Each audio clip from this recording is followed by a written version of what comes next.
Hello everyone, and welcome back to another Limbus Company video. Today we're going to be talking a bit more about the new Index Nursefather, Hisong, specifically about how he plays and how strong he actually is. So to start, he is pretty much a pretty typical Index identity. Every turn, one of his skills gets marked, or two if you have multiple skill slots, and a single enemy on the opposing side also gets marked. And every time he uses one of his marked skills against a marked enemy, it instantly upgrades his unlock status, which basically just determines how many times he has actually succeeded in fulfilling the prescripts.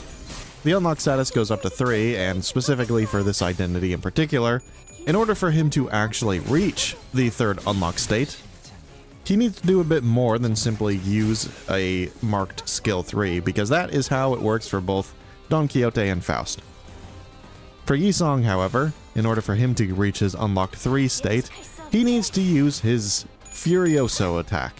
And of course, to actually unlock the use of his Furioso, it is a bit more complicated than simply just fulfilling the prescripts. I mean, at the end of the day, that is pretty much exactly how he does fulfill it, but it's a little bit more complicated than simply following the prescripts.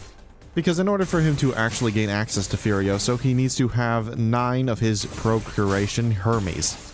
And how he gains this is by, simply put, following the prescripts. Every time he uses a marked skill, he gains 1 stack of Procuration, and if his actual fueled passive is active, he also gains even more by attacking with unbreakable coins. And that second part is actually pretty impactful, because every single one of his coins, or I should say every single one of his skills, gains unbreakable coins depending on his unlock stage. They all gain a different amount because they have different amounts of coins, with the skill 1 being only 2 coins, skill 2 3 coins, and so on. But the rule of thumb is that his skill 1 gains 1 less unbreakable coin than his unlock stage, his skill 2 gains exactly the same amount of his unlock stage, and his skill 3 gains 1 more than his unlock stage. So if he's in unlock stage 2, then only 1 coin of his skill 1 will become unbreakable, 2 coins of his skill 2 will become unbreakable, and 3 coins of his skill 3 will become unbreakable. Now this isn't very important because it basically means that with a single skill, he can thus generate upwards of 4 procuration per turn, which means that he can effectively use his Furioso attack every 3 turns or so. Or I should say every 4 turns, because he will use it on the 4th turn and it takes him 3 turns to actually build it up. And even more importantly than this is the fact that after he uses Furioso, he gains his unlock stage 3, which means that all of his coins become unbreakable coins at that point. And that just means that he gains even more procuration every single turn, which means he can effectively use Furioso even more often, bringing it up to 3 turns if you do get lucky with a bunch of skill 3s or skill 2s instead of his skill 1s. Basically, if he's in unlock stage 3, he can use Furioso every 3 turns unless you're forced to use his skill 1. So with all that in mind, what is the best way to actually play him then? Well, put simply, he follows the same recipe that pretty much every new identity has been following up until this point, and that is by starting the fight with using his defense skill. The important thing about him and using his defense skill is that if he does it, he automatically enters unlock stage 2. Of course, in doing so, he gains a bunch of karmic consequences, which basically just makes him take a ton of extra damage, but ultimately he won't be taking damage in the first place if you're actually playing him right, so that doesn't really matter. But the reason why you want him in unlock stage 2 as quickly as possible is because, first of all, he cannot gain the final 9th procuration stack unless he is in unlock stage 2. And even more importantly, the amount of procuration he can gain per turn is also dependent on his unlock stage. So if he's only in unlock stage 1, he can only gain 3 procuration stacks per turn, but if he's in unlock stage 2, then he can gain 4, and 3 is 5, so the sooner he can enter a higher unlock stage, the more procuration he can gain per turn, and thus, the more often he can use his Furioso attack. Honestly, I am getting a little sick of identities that kind of have to use their defense skill on turn 1, but at the very least, Hisong isn't required to do it, because just by playing into the index gimmick of attacking the prescript's target, that alone gives him pretty much more than enough time to actually build up Furioso at the same rate as if he used his defense skill on the first turn. So while technically speaking it is better to use his defense skill, it doesn't matter that much at the end of the day. In any case, a few other notable gimmicks that this identity has is, first and foremost, he does apply a 15% damage buff to the indexed Don Quixote if they're both using the same team, which is pretty cool. And he also has an anti-stagger mechanic that is only accessible if he has not yet used Furioso in a turn. Because once he uses Furioso, he loses his wound casing mask status effect, which is basically just him wearing his mask, and reveals his wound.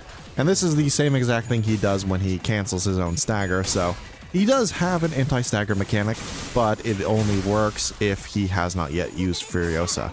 As for those status effects themselves, the wound casing mask and the sizzling wound, basically what they do is they just give him a bit of extra offense level, and they reduce the amount of damage he takes from unopposed attacks, which is pretty nice, although it's not really that big of a deal because you hardly ever want to actually take unopposed damage in the first place.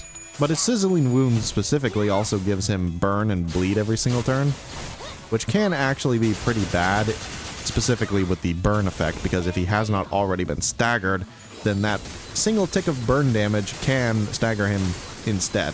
So if he's taking too much damage from unbreakable coins, then yeah, his sizzling wound can actually backfire and hurt you more than it helps. And the last thing, and perhaps the most notable aspect about this identity, other than the fact that he does have Furiosa, is that he does random damage with every single one of his attacks. Or I should say he does random damage types specifically. Each one of them has a preferred damage type, with his skill 1 being blunt damage, his skill 2 being pierce damage, and his skill 3 being slash damage, but every single one of them only has a maximum of a 75% chance to actually use that damage type. And that percentage gets lower and lower the more karmic consequences he has. So that is another downside that he does have when using his defense skill. But honestly, I'd say lowering the percentage for him to use the correct damage type is usually better, because while each of his skills do give him a damage buff to the correct damage type, the fact that he can effectively do fatal damage to every single enemy regardless of what their fatality is with all of his skills, I think that more than makes up for losing that extra 25% damage. Because effectively, you're losing 25% damage, but gaining 100% damage because you're attacking with a fatal weapon. And in addition to this, every single time he does do an attack, he attacks with a different actual weapon itself. And each one of these has their own respective status effect that coincides with them, and they all have unique effects. Some of them are just simply giving him extra poise, whereas others are more impactful, like applying the damage type fragility effects, which means that this identity does in fact have a bit of support in his kit, beyond just pure raw damage, because he can end up buffing the damage of his allies as well if he happens to attack with the specific weapons that do inflict the damage type fragility effects. Other than that though, most else that I can say about him is pretty much just how he gains status effects, which he is pretty good at it. He does have Shin after all, which gives him even more poise, so he's almost always going to have positive poise count, especially after he's used Furiosa. But in any case, that's pretty much all I have to say about this identity. He's very strong, definitely Yisong's strongest identity by a mile, but I suppose that's what happens when the identity is basically impersonating a color fixer, so it's kind of expected he'll be ridiculously overpowered.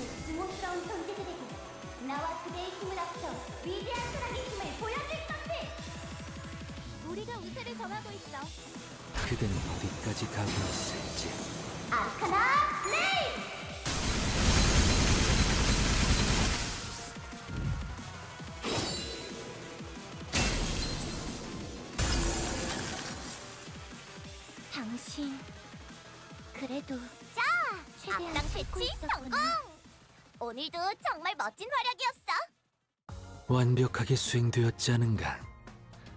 하지만 아직 기약은 없구려. 그렇다면 여전히 난 아무것도 인가. Anyway, that's it for me. Like and subscribe for more videos like this one, and I'll see you in the next one. Goodbye.